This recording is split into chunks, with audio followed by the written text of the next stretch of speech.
The golden reset. What if gold became the global currency again?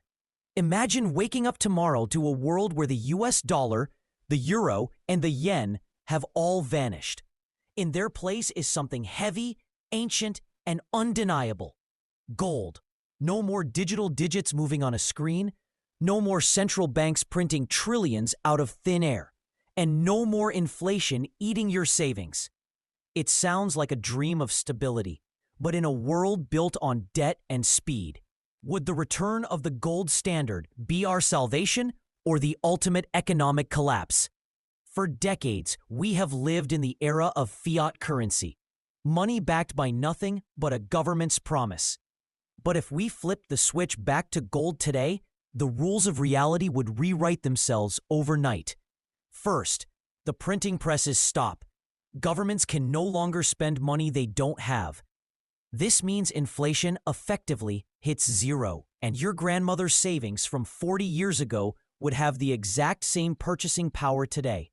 Every gram of gold in your pocket would be a fixed anchor in a sea of historical chaos. However, as the dust settles, the narrative takes a darker turn. Without the ability to expand the money supply, the gears of global trade begin to grind and spark. Credit disappears.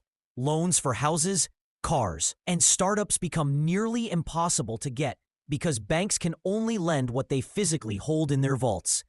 The explosive growth of the tech era and the rapid expansion of the 21st century would hit a brick wall.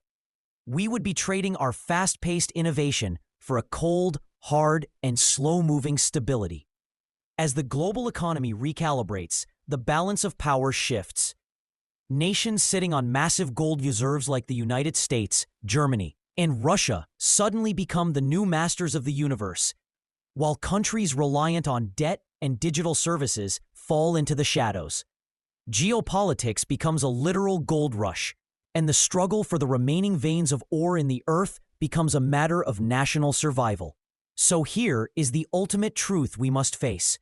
Returning to gold would bring an end to the invisible tax of inflation, but it would also place golden handcuffs on human progress.